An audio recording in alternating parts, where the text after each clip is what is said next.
acting chairman of the party, no, may a imposter and an impersonator. And I am here just to clear to the members of the media, say, me a imposter. I am duly, deposed by the executive and the National Council of UPP, and duly voted unanimously on the 12th of March 2019. And my acting chairman, Nami Wono, I duly recognized.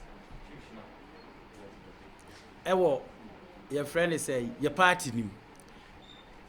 Now, be ready. Intercepted letter from the Ghana police, you know. It was said, Akosua Daye Odike, our former leader, and the court report told me, this is the letter that we intercepted. We say, police for my per our intelligence in our party, and yes, we intercepted that letter, we see. Say, me a imposter. Because Akosua Daye Odike, as a single person in the party, I be report to Amomu say, party no, eye womu dia, eye ni dia. Now, members of the media, political party in Ghana does not belong to one person. Enye nipa ba akodia. Once it's a political party, I am here to explain to you because Obamu Station wa Mukroya na founder, leader, chairman, Fraberia, owner of the UPP. No, UPP. Your constitution which is gazetted. Our yisi me any Akosua Daye Odike any executive yenyina ye call ye kwaji tu mu say constitution ye de ye adwumanie enti bibia UPP ye no we based on this constitution enti Akosua Daye Odike if he parade himself say party ni ye de dia members of media I'm throwing a question to you say oba mumusa ne say the constitution no Omye baby kura chere party no eye ne dia eye ne bona fide property so wotimi bie that area ne chere mu dia me I will resign but when timi an chere mu say party no enya me dia dia na chere Akosua Daye Odike we only one vote in the party me ne mo kasa Akosua Daye Odike ni position in this party no or a founding father period that is a ceremonial name and ya dia man as a chief founding father and the leader. Say your chief founding father and the leader in the political party is a ceremonial name. And you by respect, and you respect to say, only a penalty just post we say that's it. There is no fashion if you go to Article 40 in our constitution here. And ye mufanto so Akosua Daye there were na mo as a party near the na midi chira mu when Article 40 and unti na massacre no. Ahano and the chire say the fashions of the chief founding father of the party and the executives.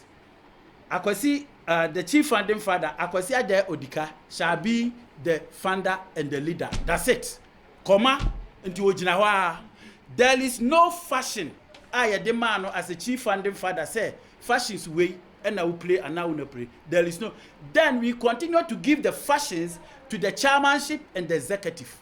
And the answer now, Akosua Daye, when you're chairman of the party, or you're just a founder of the party, it is Obama one more because I'm so your Fraberia, you yanko election. Nanki abeko election on the 30th of March here but due to the pandemic in Intino, and I yet to asheda until further notice. And as of now, Akosua Daye Odike, he's just a chief founding father ceremonial name. Period. We need anything about the party.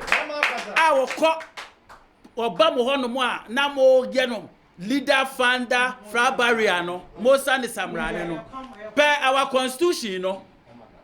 Per our constitution, you know. And from there, no, I am going to print this constitution to all the media stations. Oba, no be kremuni who be trip or be protracting who say, when the party near the dia. Monsin is a one chere baby. And in the Ghana constitution, Article 574, 2000, stroke 7A, in the Ghana Constitution, Muntian ye media for Obano Obeka, and me read Yachiramo, said to Obano Obeka, Muchani say, and your constitution, if the Ghana Constitution, Article 574, 2000, stroke 7A, 1, and I quote media for mostly amona mojeje niema so founder leader ona be patronage no ho and I say all me pose say we acting chairman without referring to the constitution empanifo more party so they don't know etimiti ya no.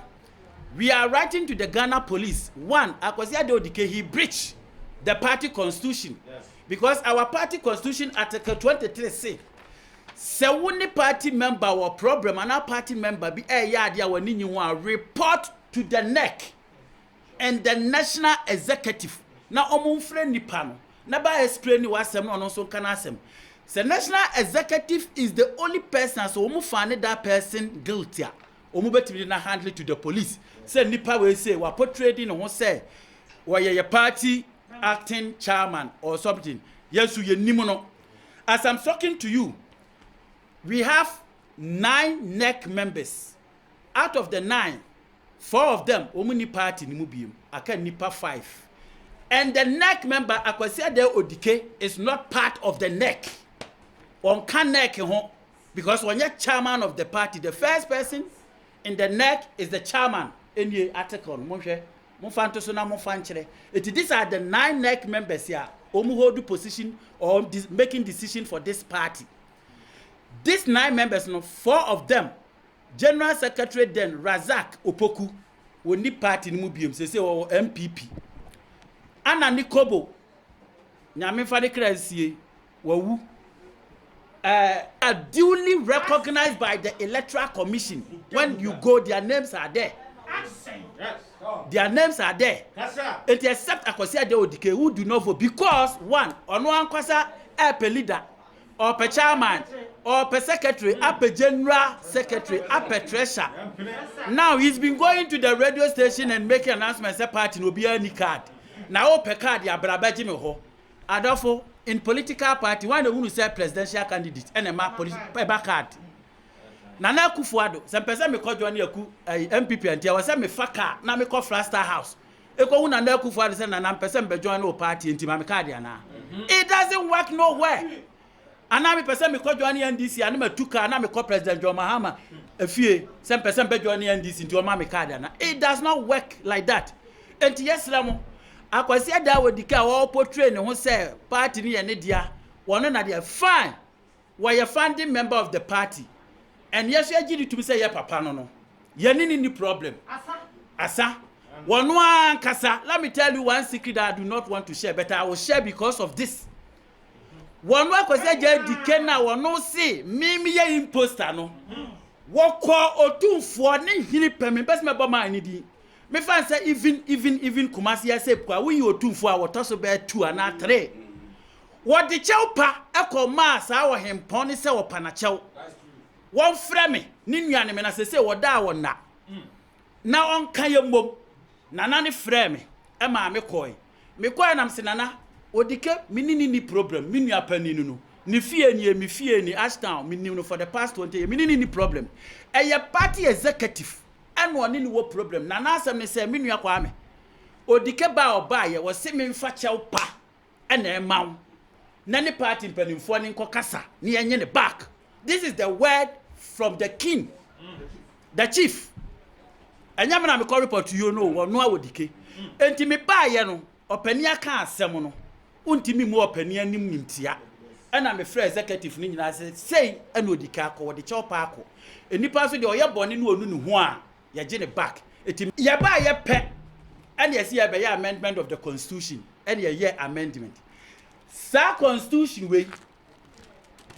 Constitution way in the first page here when Akwasi Ade-Odike obey the flag barrier of the party 2015 on the 18th of July ye general constitution we say and ye di know as a flag barrier it was ye we and ono ayo gitu mu and was sign Akwasi Ade-Odike former general secretary Razak Poku etinka ye party no constitution ye sank ye gitu mu di but because of adwem boni e woni tirimuntin on person obaji we are to chinchina yan father than because that than ya any chief founding father and leader and their new party and dia and apart from that you know we nipos one chairman one me na me acting chairman of the party police for Yeah, but in the response of the letter that we intercepted, say Odike have no right. Right, when you write to be one contacting any of the executive or the NEC, said this is what is going on. And a straight or the call police station so by our laws, no governing, no a hokra Odike, yeah, privilege committee, ya bet you know. Yes. Aba, so I'm not metchre the entire yes, I did. Eti ene ye free ye kosevu ya twele tane dada ye kosevu IGP. Then we copy the CID boss and then Ashanti Regional Police Commander. That Odike has no right to even invite the acting chairman without the knowledge of the NEC and the National Council.